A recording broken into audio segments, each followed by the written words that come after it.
apakah benar anak-anak yang nilai tinggi, anak-anak yang ranking itu bakal lebih sukses? Saya merasa nilai di ijazah itu ya udah hanya catatan aja. Tapi bagaimana dia suksesnya itu bagaimana nilai 90 itu dia terapkan di kehidupan sehari-hari. Oke, kalau dari Bu Hana sendiri nih? Disitulah menurut saya disitulah perannya memilih sekolah yang cocok dengan anak. Betul. Nggak bohong ya, semua sekolah pasti mengharapkan semua anak, semua lulusannya itu mendapatkan nilai yang terbaik. Ya. Tapi juga perannya sekolah itu menyediakan ruang untuk dia mengembangkan karakter, menggali potensi dirinya sendiri melalui ekstrakurikuler. Makanya penting juga anak itu tuh berani gitu.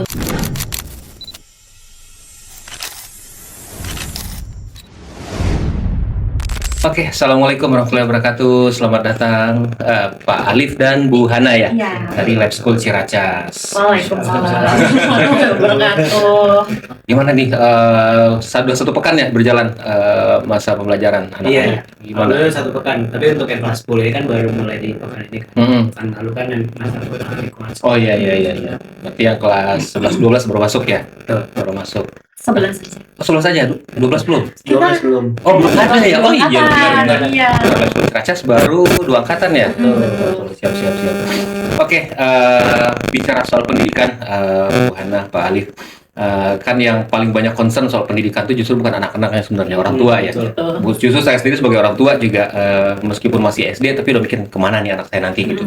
Terutama memang orang tua itu paling jadi concern utama itu adalah memilih sekolah yang tepat, kemudian menentukan jalur yang tepat nih untuk nanti karirnya dia sampai dia dewasa gitu.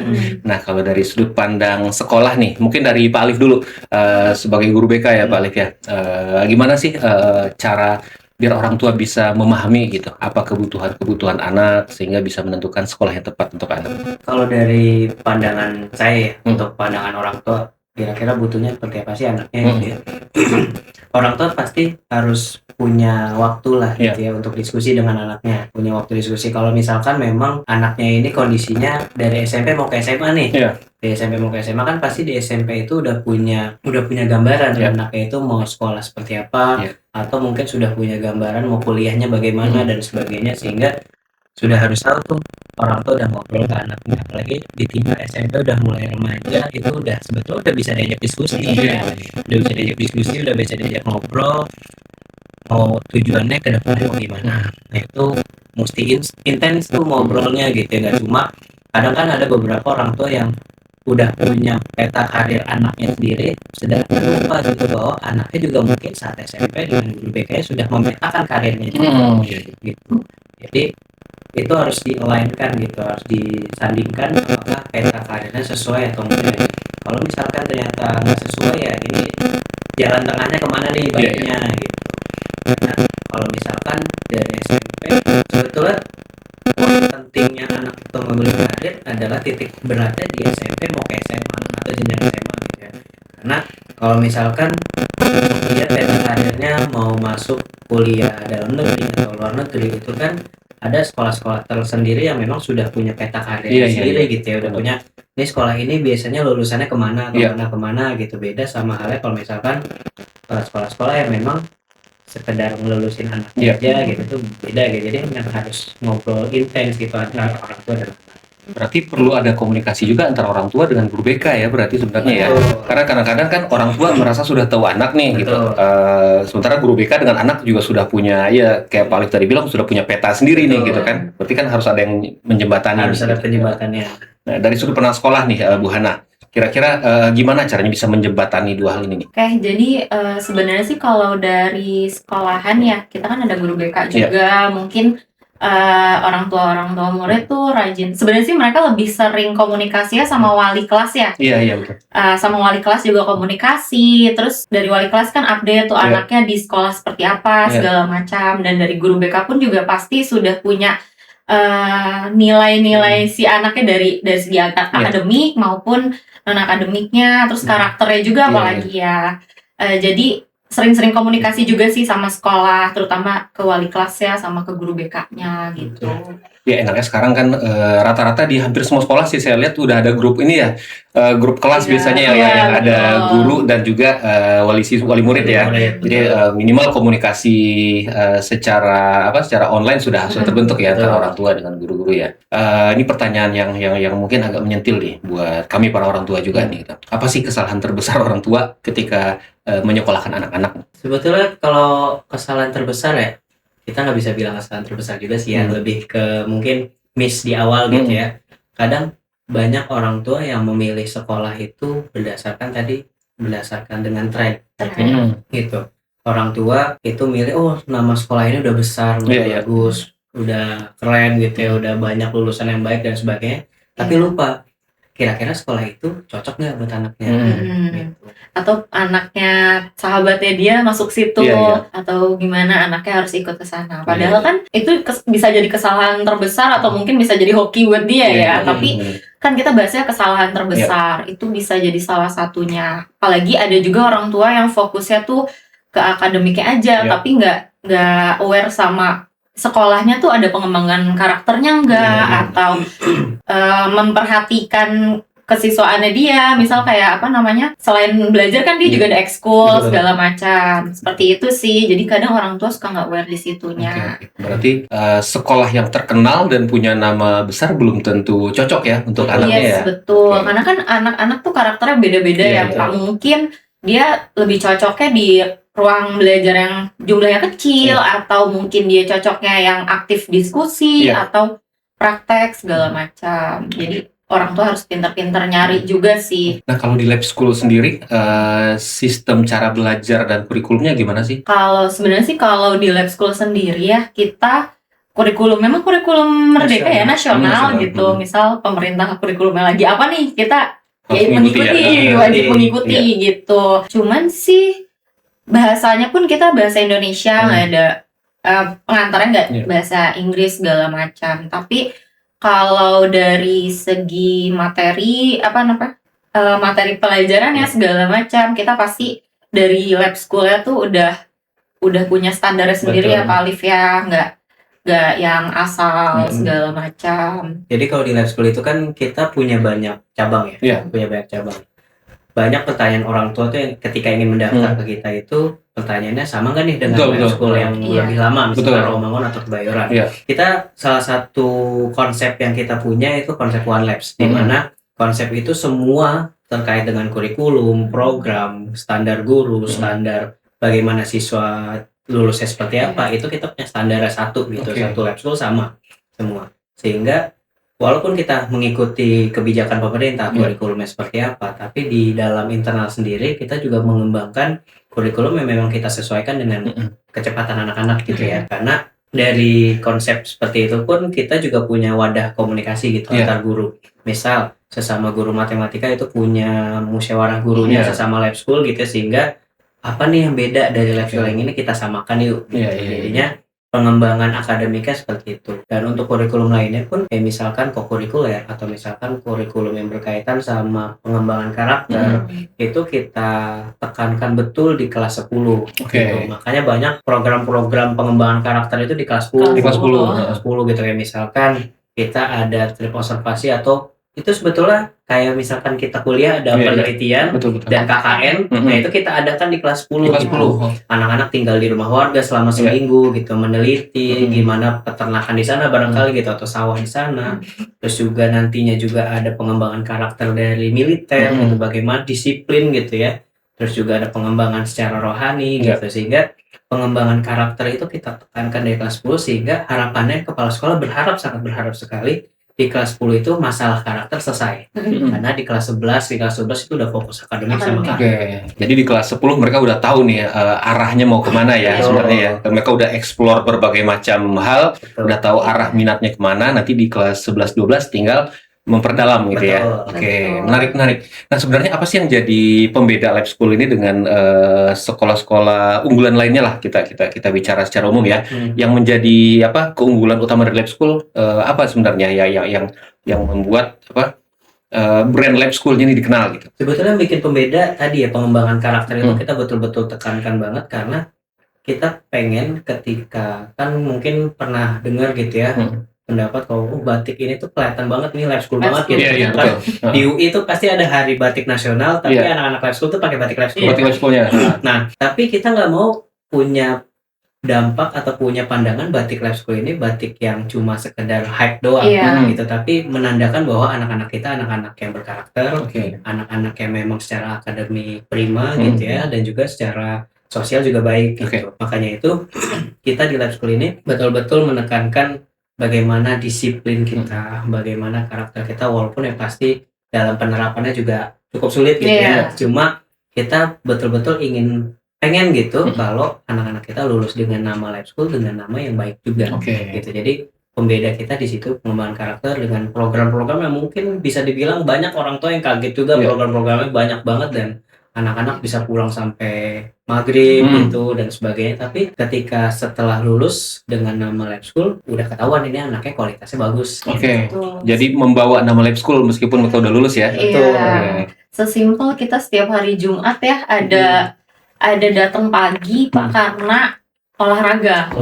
Paginya tuh setiap saya menghadapi orang tua murid ya nanya jadwal masuk sekolah, setiap hari Jumat saya kebelakangin dulu. Terakhir tuh saya jawab, saya bilang, "Bunda jangan kaget ya, kita masuk 5.15. Kenapa? Ngapain? Sebenarnya karena kita ada kegiatan olahraga pagi buat membiasakan anak-anak supaya ya olahraga juga. Dan jadi kalau bangunnya dari pagi ya. Cuman jadinya orang tuanya yang repot.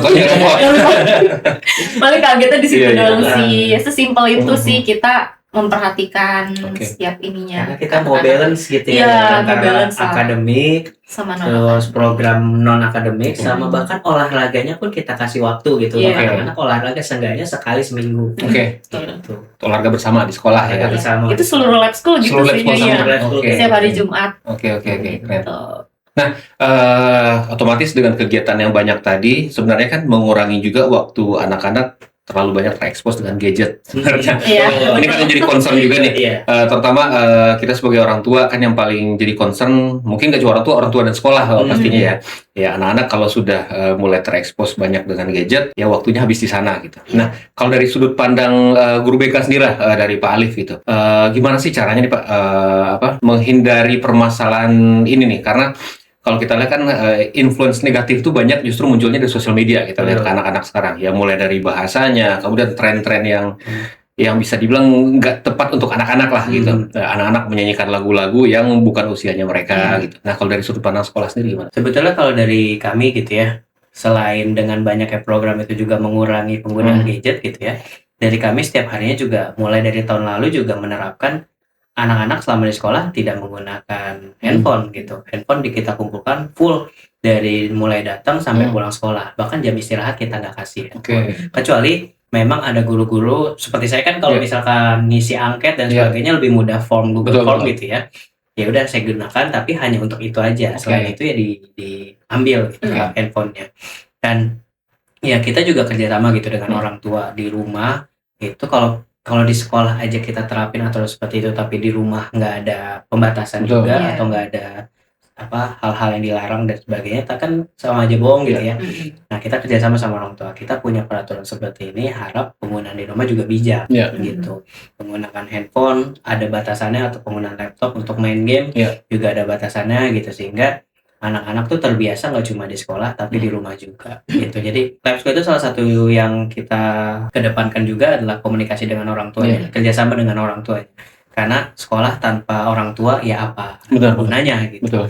Karena pasti kita juga butuh gitu ya. Karena di sekolah paling cuma berapa jam, 8 jam sampai 10 jam, sisanya kan di rumah. Gitu. Nah itu kebijakan orang rumah gitu ya, orang tuanya atau misalkan wali muridnya dan sebagainya, itu kan kebijakan mereka. Makanya kita kerjasama dengan keluarga di rumah gitu supaya pembatasan gadget ini juga bijak di Iya, rumah. iya. Jadi nggak bisa cuma ditekankan ke guru aja ya. Betul. Orang tuanya juga harus ikut kerjasama. Kerjasama, betul. Bahkan Karena- ada yang orang tua, oh iya betul sepakat Pak, saya juga di rumah udah ngebatasin tapi anaknya suka ngelawan gitu. Oh, bagus ada kebijakan gitu. Iya, ya. iya.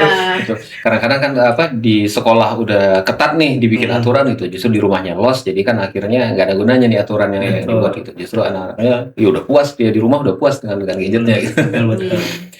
Permasalahan dengan gadget sendiri, kira-kira ada yang pernah ditemui nggak sih Pak Alif atau Bu Hana di sekolah untuk anak-anak gitu? Dampak dari anak-anak yang memang sudah ketergantungan gadget gitu, dan itu menghasilkan efek negatif sampai ke sekolah. Paling lebih ke cara bicara mereka Cara bicara. terhadap guru, segala macamnya ya. Kan anak-anak sekarang mungkin karena kita di Lab School Ciracas sendiri guru-gurunya tuh Gen Z, Pak. Iya, iya. Mayoritas ya. Iya, iya. Mayoritas Gen Z. Jadi mungkin dari anak-anak tuh nyaman Iya, komunikasi dengan kami. Betul. Tapi ada kalanya mereka terlalu nyaman Iya. sehingga lupa komunikasi ke yang lebih tua, Iya. segala macamnya. Karena mungkin di sekolah-sekolah lain ada yang bikin tren sama guru-gurunya, segala macam. Nah, mereka harapannya juga sama mungkin Iya, iya. di sini bisa karena kita mungkin Gen Z juga, Iya. Gen Z juga Iya, gitu. Tapi ya kita coba lebih membatasi Betul, lagi segala macam. Itu sih paling kalau dari Lebih masalah- komunikasinya ya.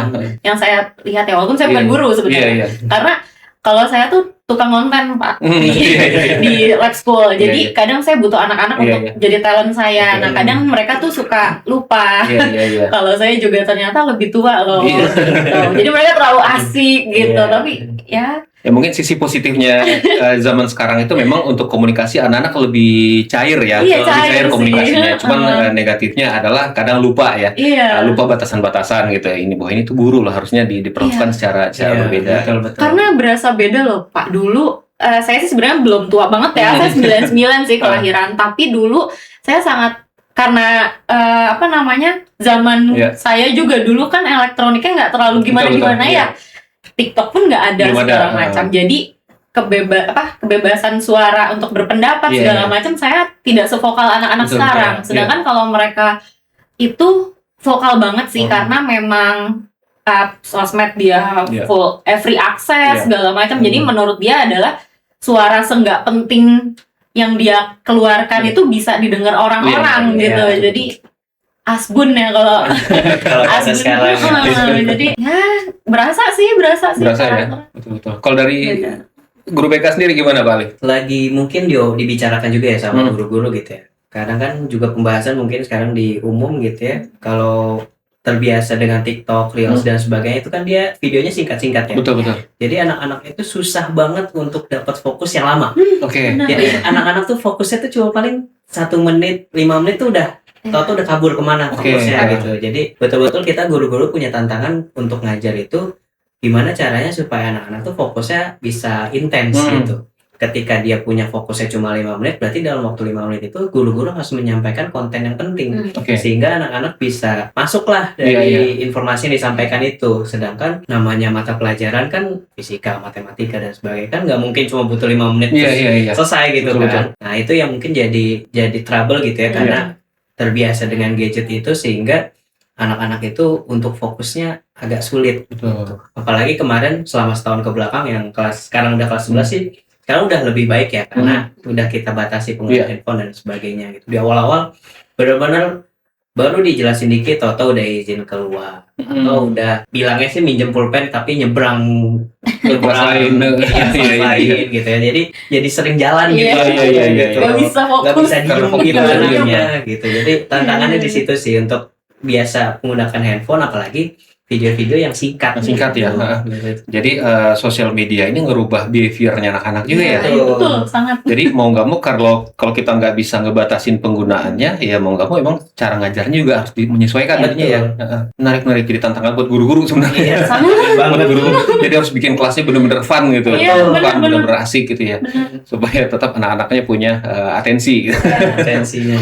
Kalau zaman kita dulu kan meleng dikit aja bisa dilempar Iya. penghapus kan. Iya, iya. Kalau zaman sekarang meleng dikit lempar penghapus gitu. Zaman dulu kan kita meleng dikit, papan tulis udah ganti. Iya, benar. Jadi nggak bisa meleng tuh. Bisa meleng benar. Nggak perhatikan dikit, catatan udah ketinggalan tuh. Iya, Tinggal aja udah banyak gitu. Kalau nah, sekarang kan banyak triknya banyak ya. Iya. Triknya banyak. Nggak cepet nyatet bisa foto catatan temen gitu. Kalau kita kan harus benar-benar disalin tuh catatan. Iya. Minimal dengan nyalin catatan temen masuk juga tuh ke Masuk otak. juga. Kalau dipoto kan ya begitulah nggak ada yang masuk sebenarnya. Ya, bahkan mereka tuh misalkan gurunya ngasih presentasi, Iya. nggak nyatet, tapi Di foto akhir nggak, malah minta, Bu, boleh minta ininya, presentasinya slide-nya. nggak?" Gitu, Iya, slide-nya. iya. Jadi mereka jadi punya alasan buat Betul, nggak betul, nyatet. betul. Iya lagi. Iya benar. Jadi perubahan behaviornya cukup jauh ya sebenarnya ya Cukup di jauh. generasi sekarang ya. Makanya lab school juga sekarang kalau mungkin orang tua murid ngelihat ke lab school yang baru buka ya Iya. Pak, guru-gurunya pada muda-muda. Kenapa? Karena udah beda zaman. Betul harus menyesuaikan ya. Ya harus mencari pendidik yang memang memahami Betul, zamannya betul. anak-anak gitu. Jadi nggak terlalu jauh Betul. generasinya supaya nggak di apa ya kalau bahasa nggak dikerjain lah ya sama Iya. anak. Hmm. Jangan sampai gurunya gaptek nggak ngerti apa yang Iya, dikerjakan iya, anak-anak ya. benar. Heeh. Benar. Gurunya nggak ngerti tren gitu, nggak tahu ya Iya. kerjaan anaknya apa sebenarnya. Betul. Iya. Itu juga jadi alasan kita kenapa kan banyak sekolah-sekolah swasta yang mungkin punya nama juga menggunakan tab gitu ya. Betul. Iya. Tapi kita sama satu, mungkin bukan satu-satunya sih, tapi Iya. salah satu yang memang nggak menggunakan Nggak tab menggunakan, untuk pembelajaran gitu. Karena kita pengen anak-anak tetap nulis, Iya betul. tetap baca buku yang ada di depan Iya, mata iya. gitu ya. Betul. Karena kalau kita fokus semua di tab, kadang screen time-nya itu juga bikin fokus berkurang Benar, juga. benar. Gitu. Walaupun mempermudah mungkin Walaupun ya. mempermudah gitu Mudah. ya, tapi kita berharap anak-anak tetap baca dan nulis. Betul. Gitu. Tapi memang ini saya kan sudah ada penelitiannya juga. Memang aktivitas menulis dan membaca langsung di buku itu memang akan lebih cepat diserap otak memang katanya, lebih cepat diserap Betul. otak dan lebih nempel gitu. Iya. Makanya kita juga kalau kajian nonton YouTube dengan kajian dengerin Ustadz langsung sambil nyatet pasti Betul. beda. Iya, beda ya. Beda. Benar. Sesimpel kita baca buku online e-book Betul. gitu ya, sama baca buku langsung di perpustakaan kan beda Betul, rasanya betul. gitu ya. Betul. Saya malah nggak bisa baca e-book, nggak bisa saya. Iya, Baru saya baca juga satu bisa. halaman saya harus ngulang lagi karena nggak Nah, nempel tuh yang tadi saya baca. Tadi apa Benar. ya? Gitu. Benar. Jadi saya harus beli buku, dipegang nggak apa-apa, buku tebal. Iya.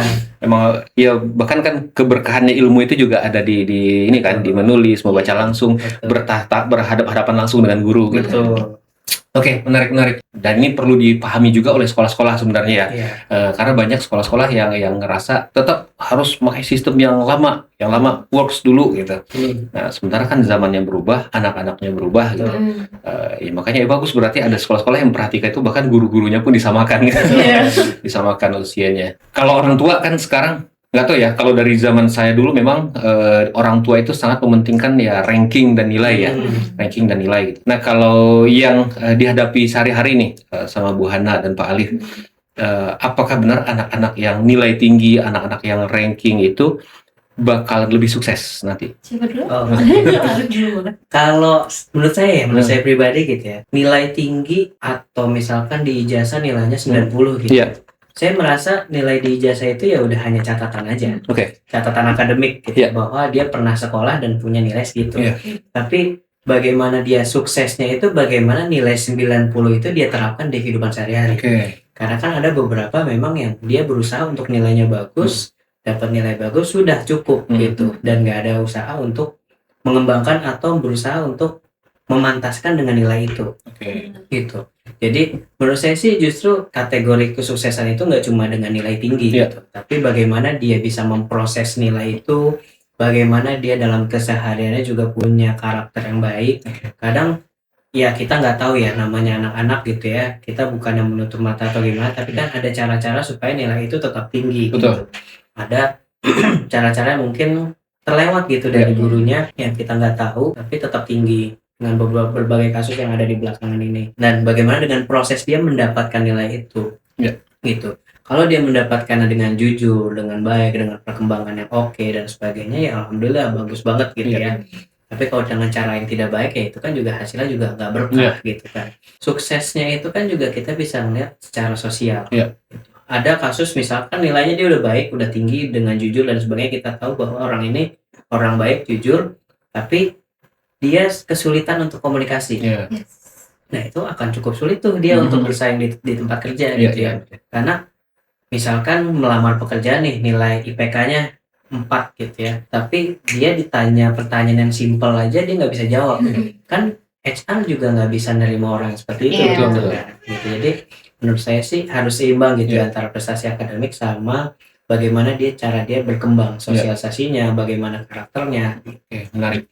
Nah, kalau dari Ibu Hana sendiri nih, Oke, jadi sebenarnya kalau anak nilainya bagus, ada dua sih, ada yang memang nilai bagus dan dia memang sukses ke depannya, ada juga yang memang dia nilainya bagus tapi ternyata belum dapat kerja juga, kayak gitu ya. Itu banyak kita temuin nih di kehidupan sehari-hari. Cuman disitulah menurut saya disitulah perannya memilih sekolah yang cocok dengan anak. Betul. Karena betul kata Pak Alif, memang nggak bohong ya, semua sekolah pasti mengharapkan semua anak, semua lulusannya itu mendapatkan nilai yang terbaik. Ya. Tapi juga perannya sekolah itu menyediakan ruang untuk dia mengembangkan karakter, terus juga menggali potensi dirinya sendiri melalui ekstrakurikuler segala macam. Makanya penting juga anak itu tuh berani gitu untuk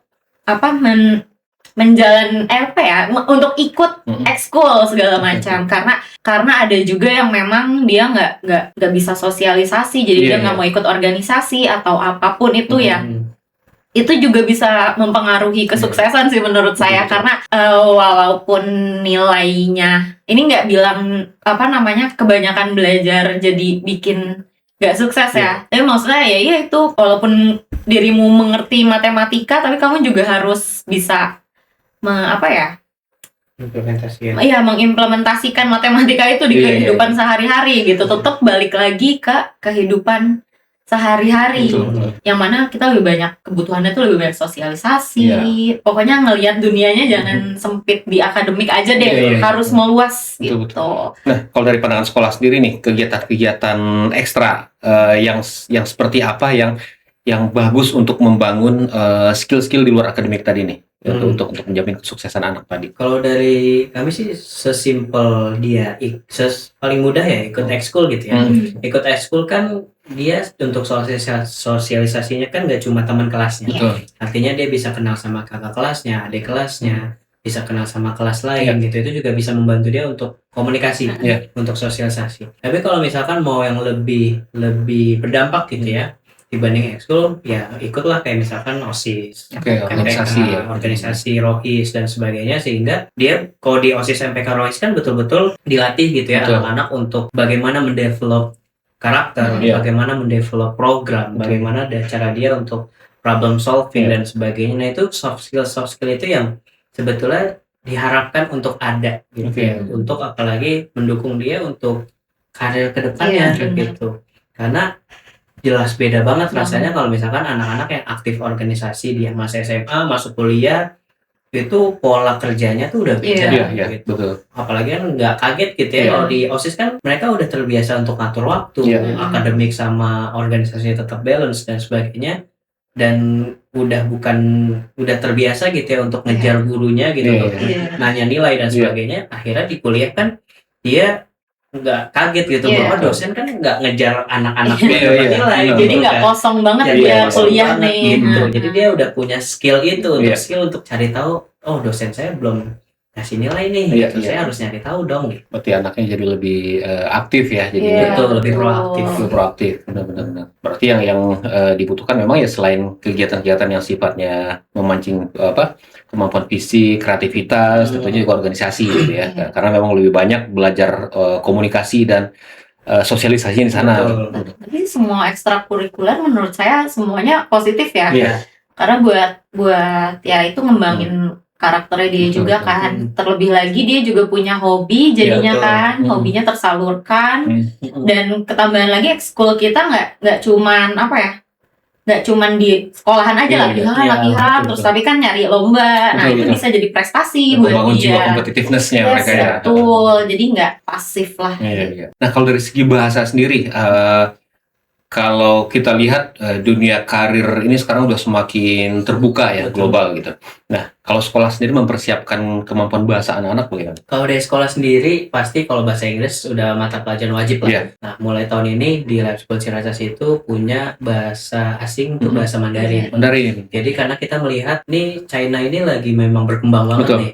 lagi berkembang banget, pasar lagi didominasi oleh tenaga kerja Cina gitu ya, sehingga kita lihat potensinya besar nih untuk anak-anak bisa mendalami itu gitu, sehingga kita juga punya kekhasan sendiri di Ciracas gitu ya, sehingga kalau di lab school lain kan ada yang fokusnya ke Jepang, ada fokusnya ke Perancis, ada yang fokusnya ke bahasa-bahasa lain gitu ya, sedangkan kita pengen fokusnya di bahasa Mandarin. Supaya karena tadi kita ngeliat perkembangan ekonominya tuh sedang di Cina nih, sentrumnya tuh epicentrumnya di sana gitu, sehingga kita pengen anak-anak punya skill, seenggaknya minimal bisa bahasa dasarnya lah gitu. Karena kan untuk pasif gitu itu butuh waktu panjang, belajar intensif ya, belajar intensif gitu kan. Paling nggak ada dasarnya. Betul.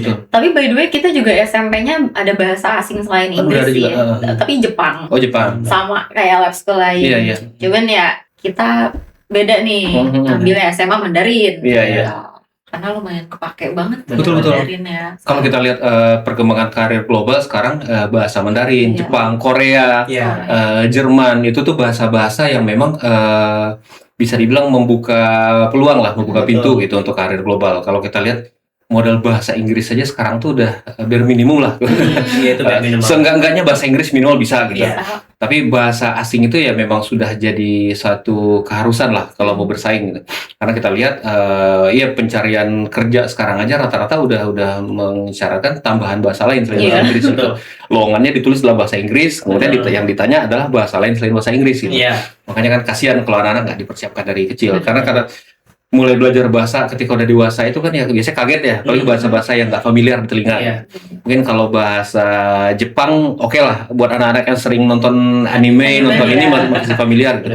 Kalau Mandarin kan betul-betul ini mungkin kedengerannya iya, tapi kan nggak paham sama sekali gitu. Bahasa Jerman, Prancis juga gitu kan. Makanya ketika dikenalkan dari kecil, minimal ketika mereka udah punya niat untuk belajar intensif nanti sudah lebih familiar gitu, prosesnya nggak susah lah gitu ya. Perkembangan karir barusan kita bahas udah makin terbuka, makin global gitu. AI sekarang trennya udah di mana-mana gitu. Bahkan anak-anak kecil udah pada jago-jago pakai AI gitu. Sekedar bikin foto, bikin video, bikin konten udah jago-jago gitu. Nah, kalau dari sudut pandang sekolah lagi deh kita bahas. Sekolah ngelihat ini sebagai threat kah, sebagai ancaman kah, atau sebagai peluang? Sebenarnya kalau AI sendiri ya, kalau kita penggunanya bijak itu bisa jadi mempermudah kita dalam pekerjaannya. Cuman mungkin memang kalau untuk anak-anak harus sembari didampingi sih ya, soalnya ada kalanya mereka terlalu liar mengeksplor sehingga berlebihan segala macam. Sebenarnya kalau ancaman sih bisa jadi ancaman, tapi bisa juga jadi membantu, sangat membantu gitu. Tinggal gimana dari sekolah ini kan bahasa di lingkungan sekolah ya. Ada nggak sih kayak pelajaran yang menggunakan AI anak-anak tuh? Kalau dari saya sih dari segi konten memang banyak AI-nya ya. Maksudnya kan AI nggak harus ngubah muka jadi kartun ya, tapi kan maksudnya bikin caption segala macam. Itu anak-anak sih juga ada yang jadi admin Instagram kelasnya atau mungkin apa, kan dari situ juga mereka bisa belajar AI kan. Dan mungkin kalau dari segi pelajaran mungkin Pak Alif yang bisa ngejelasin. Kalau dari segi pelajaran kan kita dari pemerintah pun ada kebijakan untuk ada mata pelajaran coding dan AI. Sudah ada ya? Sudah ada.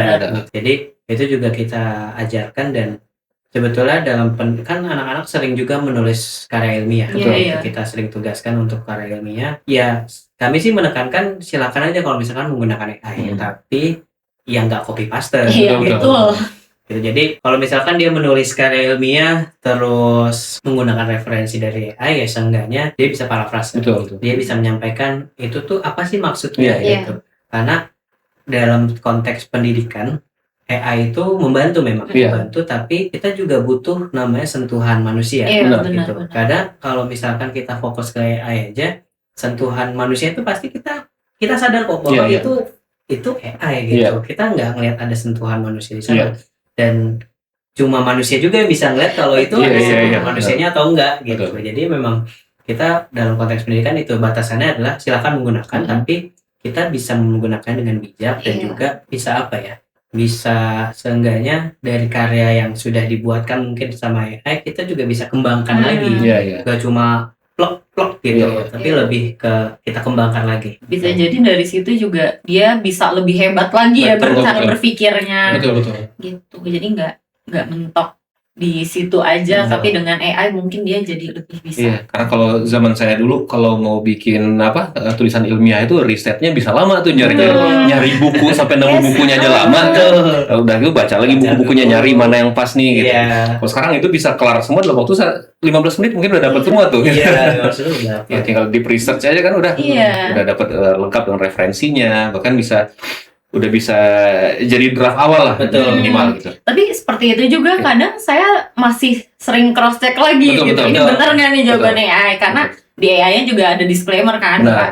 Kita bisa salah Betul, juga. betul. Jadi kita sebagai penggunanya Iya. harus tetap Ngecek bijak lah, lagi, ngecek iya, lagi pasti, gitu. betul. Makanya kalau saya bisa kutip salah satu kata salah seorang pakar marketing lah di Indonesia, beliau bilang great people with AI become greater gitu. Iya. Orang-orang yang udah jago kalau pakai AI bakal makin jago, Iya. makin tak terbendung skillnya gitu. Tapi orang yang so-so, orang yang biasa dikasih AI nggak akan jadi great juga gitu. Iya.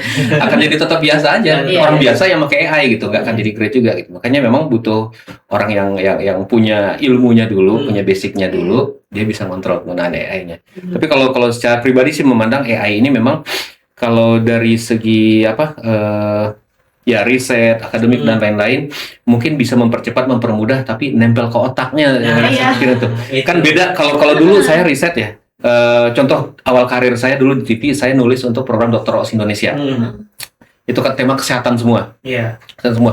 Itu kita untuk riset, itu untuk satu skrip itu kita bisa berhari-hari itu risetnya. Nanya ke dokter A, B, C, kemudian baca jurnal ini itu. Kalau kita nggak ngerti, tanya lagi ke dokter gitu. Ketika kita bikin skrip, ditanya apa aja silahkan gitu. Bahkan teman-teman kreatif penulis itu udah bisa ditanyain kayak nanyain konsul ke dokter lah gitu, gitu. Jadi teman-teman di kantor nanya, kalau haidnya nggak rutin kenapa sih, nggak teratur gimana sih gitu. Itu teman-teman bisa ngejelasin karena mereka dari risetnya udah mendalam dan mereka udah konsultasi ke dokter gitu. Nah sementara kalau sekarang segampang bikinin saya skrip tentang ini gitu, jadi dikasih ke host, ke narasumber gitu. Ya itu kan pasti efeknya beda dengan kita yang melakukan riset, betul-betul riset mendalam gitu. Ya mungkin perlu juga kita ingatkan ke anak-anak bahwa jadikan AI ini untuk jadi asisten yang mengumpulkan material, tapi kita tetap harus mempelajari semua gitu sih. Kalau dari sudut pandang saya gitu, karena saya ngerasain sendiri tuh ketika dulu riset baca satu-satu buku jurnal gitu bener-bener nempel. Ditanya sekarang pun saya masih ingat gitu. Beda ceritanya kalau cari di AI, ya mungkin dibaca tapi kan mungkin nggak nempel ya ininya, informasinya nggak bertahan gitu karena less effort artinya less juga memorinya kepake. Ih, sekarang gitu sih ya. Kita dipermudah sama zaman tapi makin nggak nempel. Kualitas manusianya tuh makin menurun ya. Tinggal gimana kita aja nih. Iya, karena terlalu banyak informasi yang masuk, akhirnya sekedar menyentuh memori otak aja, cuma nggak nempel di situ. Mungkin terakhir saya tuh pengen bahas apa sih keluhan ataupun keresahan yang dirasakan oleh orang tua nih. Mungkin ke Pak Alif dulu. Ketika berkomunikasi dengan guru-guru ataupun dengan sekolah gitu. Keresahan utama yang menjadi kekhawatiran mereka terhadap masa depan anak-anak. Sebetulnya kalau keresahan utama dari orang tua gitu ya terhadap mungkin sekolah atau guru-guru terhadap anaknya gitu ya, mereka mungkin masih dengan banyaknya program yang dibentuk sekolah gitu, mereka masih belum yakin gitu ya. Karena namanya pendidikan itu kan ketika kita kasih pendidikan nggak langsung jadi gitu, nggak langsung kelihatan hasilnya gitu. Sedangkan pendidikan itu kan kita kasih hari ini mungkin akan kelihatannya 3 bulan lagi atau bahkan 3 tahun lagi gitu. Mungkin itu yang perlu dikomunikasikan ke orang tua gitu ya, bahwa dengan program-program ini banyak orang tua yang masih belum percaya gitu ya, masih belum yakin gitu bahwa program ini emang benar, program ini bisa ngebentuk ini gitu. Karena ya itu tadi hasilnya nggak langsung terlihat gitu. Jadi hasilnya nggak langsung terlihat, tapi justru malah dampak yang paling dekatnya terlihat. Mungkin anak-anak terlihat lelah, anak-anak kelihatan lebih stres gitu karena banyaknya kegiatan gitu, tapi hasilnya belum kelihatan. Nah itu tuh tantangan kita sebagai guru, sebagai sekolah gitu ya, untuk bisa mengkomunikasikan itu dan meyakinkan gitu ke orang tua bahwa dengan program ini hasilnya seperti ini loh gitu, dengan hasil-hasil yang mungkin sudah dilalui sama lab school lain misalkan. Bagaimana cara kita mengkomunikasikan itu sih gitu ke orang tua. Seperti menyamakan ekspektasi sebenarnya ya. Karena orang tua pasti berharapnya ekspektasinya sekolah di sini effortnya adalah anaknya pagi-pagi udah dibangunin ya kan, diantar sekolah jauh-jauh gitu, biaya yang dikeluarkan tidak sedikit, otomatis kan punya ekspektasi output Betul. gitu ya. Nah berarti kan perlu ada komunikasi antar sekolah dengan orang tua supaya tersampaikan gitu, Betul. bahwa ekspektasi orang tua ini akan tercapai, tapi kan ada prosesnya. Betul. Kalau dari Bu Hana sendiri? Oke, paling karena saya humas ya, jadi gerbang pertama banget nih ketika orang tua mau daftarin anaknya. Iya. Saya tahu dari ketertarikan dia ke Lab School Ciracas khususnya ya, sama keresahannya juga. Oke. Keresahan utama mereka tuh adalah Lab School Ciracas ini tuh belum ada lulusan. Iya benar. Iya. Bagaimana saya bisa tahu kualitas Lab School Ciracas ini sama dengan Lab School Yang lain? lain. Intinya saya selalu jawab seperti ini, Pak. Kalau Lab School itu seluruhnya itu disamakan, Oke. wajib disamakan. Karena kita one labs ya. Iya. Bahkan Ananda aja pas mendaftar PSB, PSB itu penambahan siswa baru. Iya. Kami itu dalam satu website. Oke. Seluruh lab school dalam satu website itu tuh wajib sama. Kalau dari kami lab school insya Allah sama semua, terus guru-gurunya pasti kita standarnya disamakan, terus juga kalender akademiknya pun kami sama gitu. Tinggal gimana dari orang tuanya yakin atau enggak menyekolahkan Ananda di sini. Iya. Karena kalau dari kami insya Allah akan ngasih yang terbaik untuk anak-anak gitu sih. Sama Karena orang tua pasti ngeliatnya track record ya. Iya, Lulusannya betul. berapa persen nih yang di PTN, yang ke luar Betul. negeri gitu kan biasanya. cuman kami aja baru buka kemarin tuh, kita belum ada setahun. Iya. Ini tuh setahun, kita juga sekarang belum setahun ya. Belum. Kita tuh belum setahun, Pak. Iya. Tapi alhamdulillah anak-anak udah banyak yang berprestasi, bahkan dari dalam negeri sampai ke luar negeri kami betul. sudah berprestasi. Karena lab school baru, alhamdulillah, Iya. bahkan baru buka pun kita nggak yang ngerangkak dari nol, Betul, tapi betul, memang program semua langsung berjalan gitu. Betul. Kita nggak kosong intinya. Tinggal gimana orang tua sama anandanya yakin nggak nih percaya, betul, mau betul, nggak betul. percaya sama kita, Benar, karena benar. kita berani bertemu bunda dan Iya. ayah karena kami yakin dengan produk kami Betul. gitu. Karena brand lab schoolnya sendiri kan sebenarnya sudah punya track record yang bagus ya. Jadi intinya yang penting sekarang kita sudah ada dan lebih dekat dengan ayah dan bunda nih di Iya, lokasi di sini gitu ya. betul. Nah, berarti kan tahun depan udah ada kelas 12 nih. Iya. Nanti nah persiapan apa yang akan dilakukan nih? Gimana Kan- Cliff? Masa-masa pembuktiannya tahun Iya, depan nih. itu masih berat buat saya. Betul. Kalau saya beratnya pas PSB. Iya. Nah, kalau dari saya sih BK ini usahanya sebetulnya kalau untuk lulusan gitu, kita usahanya nggak dari tahun depan gitu, Betul. tapi usahanya bahkan dari tahun lalu. Kita petakan gitu ya, kita petakan anak-anak itu mau kuliahnya seperti apa. Iya. Apakah mau kuliah dalam negeri, kuliah luar negeri, kuliah dalam negerinya seperti apa, kuliah luar negerinya seperti apa. Apakah ingin mendapatkan beasiswa luar negeri atau beasiswa dalam negeri dan sebagainya, kita petakan. Kita petakan dari awal, dan dari kelas 10 kita berikan informasi sebanyak-banyaknya tentang kampus. Oke. Kayak misalkan kemarin ada kegiatan di Balai Samudra, EduFair MGBK, itu kita ikutkan semua gitu, anak-anak kelas 10 biar tahu kampus-kampus itu ada ini, program studinya ada ini. Jadi mereka kenal sejak awal. Mereka kenal sejak awal. Terus kita kemarin sempat main ke Universitas Indonesia untuk tahu berbagai fakultas yang ada di UI itu seperti apa sih. Karena banyak anak lab school yang pengen masuk UI gitu. Istilahnya kayak pindah rumah doang, pindah kelas doang gitu, dari Ciracas ke UI. Dan kita kenalkan UI lingkungannya seperti ini dan sebagainya. Jadi kita kenalkan sejak awal untuk kampus itu seperti apa. Kalau misalkan ada event-event kayak kemarin yang kegiatan di Ciracas itu kan, kemarin Otka juga sampaikan gitu di auditorium, kita juga ingin kenalkan gitu bahwa banyak loh kampus yang kita bisa datangi. Banyak lembaga-lembaga yang bisa membantu kita untuk ke kampus, beasiswa luar negeri dari bidang bahasa dan sebagainya. Jadi anak-anak juga punya strategi, terutama orang tuanya juga bisa memberikan strategi gitu. Oh ya, anak saya mau kuliah ke luar negeri, berarti kan butuh bimbingan bahasa gitu, maka saya kesini. Gitu. Anak saya butuh beasiswa dalam negeri dan butuh nilainya seperti ini, berarti strateginya adalah bimbel misalnya. Gitu. Jadi dari awal tuh udah kita kenalkan informasi sebanyak-banyaknya sehingga orang tua, anak, dan kita sekolah gitu ya punya strategi untuk anak-anak itu bisa masuk ke perguruan tinggi yang mereka mau. Karena kalau misalkan kita mulai startnya di kelas 12 atau bahkan di kelas 11 ini ya agak telat setahun. Gitu. Jadi kerasa gerusuh ya, semuanya buru-buru gitu. Buru-buru gitu semuanya gitu. Makanya kemarin pemilihan IPA dan IPS juga kita pastikan, kita harapkan gitu anak-anak sudah tahu bahwa minatnya itu anggaplah IPA. IPA itu maunya kamu mau teknik atau mau kesehatan gitu. Iya. Jadi ketika kita masukkan ke kelas, oh ini anak kelas IPA-nya walaupun IPA-nya semua sama ya, tapi ini fokusnya ke teknik, ini fokusnya kesehatan. Jadi ketika ada informasi dari kampus teknik, dari ITB misalkan, ya kita kasih kelas ini, gitu sehingga mereka lebih terarah lagi gitu, lebih mendalam lagi. Menarik. Jadi memang persiapannya nggak bisa mepet-mepet sebelum kelulusan, karena kalau udah mepet sebelum kelulusan ya ada banyak hal sebenarnya udah nggak bisa dipersiapkan lagi, tinggal bertarungnya aja gitu. Bertarungnya aja. Jadi kalau persiapan dilakukan dari awal dari kelas 10, arahnya sudah kelihatan gitu ya. Jadi bisa lebih fokus ke ke hal-hal mana aja yang memang perlu dipersiapkan gitu ya. Kalau memang kemampuan bahasa yang perlu diperkuat, berarti harus belajar bahasa. Kalau memang arahnya mau ke teknik ya berarti harus kemampuan sainsnya harus ditingkatkan gitu ya. Kalau sebagian besar sekarang kalau dilihat anak-anak minatnya ke arah mana kebanyakan, Pak? Kalau minatnya kalau dari kelasnya aja sekarang IPA-nya ada 3. IPS-nya cuma 1 kelas. Memang sains ya kebanyakan. Rata-rata sains gitu ya. Anak pengennya rata-rata teknik sama kesehatan imbang sih sebetulnya jumlahnya gitu ya.